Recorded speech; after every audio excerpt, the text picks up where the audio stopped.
Assalamu alaikum, I'm Aisha and you're watching Samar News. Here are today's headlines. US President Donald Trump says he plans to engage in talks with Iran amid escalating tensions, while Washington moves additional warships toward Iranian waters. Trump told reporters, "I am planning on it. It would be great if we didn't have to use the deployed ships." Pentagon Chief Pete Hegseth confirmed the military is prepared to act on the president's orders.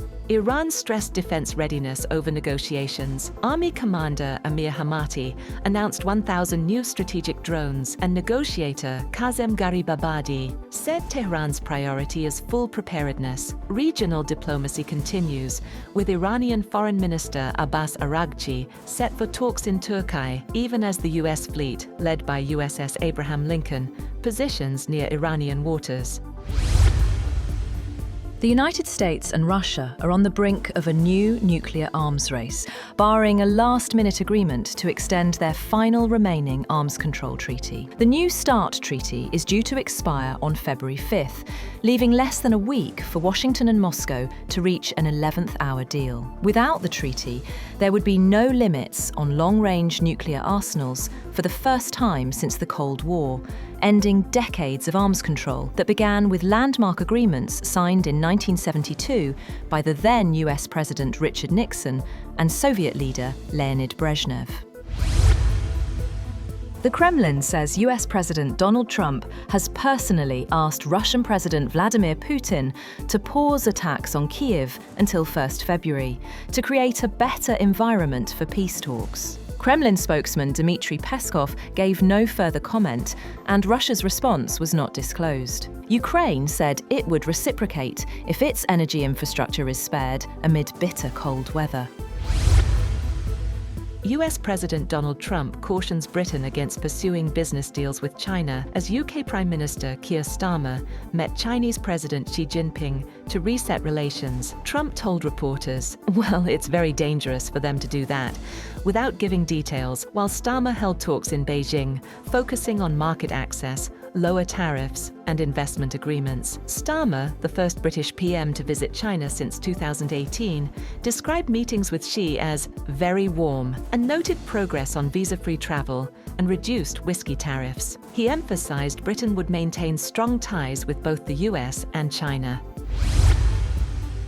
Meanwhile, Donald Trump has chosen former Federal Reserve Governor Kevin Warsh to head the US Central Bank when Jerome Powell's leadership term ends in May, giving a frequent Fed critic a chance to put his idea of monetary policy regime change into practice, at a moment when the president has pushed for more control over the central bank. The Fed has long been seen as a stabilizing force in global financial markets, due in no small part to its perceived independence from politics. The World Health Organization, WHO, says the risk of Nipah virus spreading beyond India is low after Indian authorities confirmed 2 cases in West Bengal. WHO advised that no travel or trade restrictions are needed and praised India's containment measures. Both infected health workers are receiving treatment, while 196 contacts traced remain asymptomatic. Nipah virus, first identified in 1998 in Malaysia and Singapore, is zoonotic and can spread from animals like fruit bats and pigs, or via person-to-person contact. Symptoms range from fever and headache to severe encephalitis, with a fatality rate of 40 to 75%, though human-to-human transmission is limited. Canadian Prime Minister Mark Carney says he expects the US administration to respect Canada's sovereignty amid reports that US officials met with the Alberta Prosperity Project, a group pushing for a referendum on Alberta's independence. Carney added that President Trump had never raised the issue with him. The APP reportedly seeks another US meeting to request a $500 billion credit facility.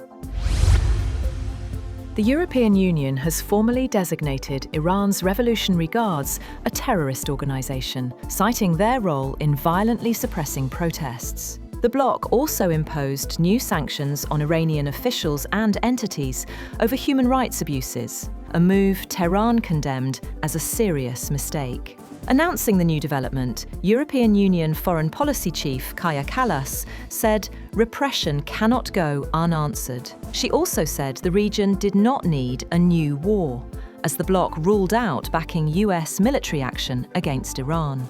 She argued that pressure and sanctions were the right response at the moment, instead of escalation. That's all for now. For more updates, visit www.samar.tv. Thank you for watching Samar News.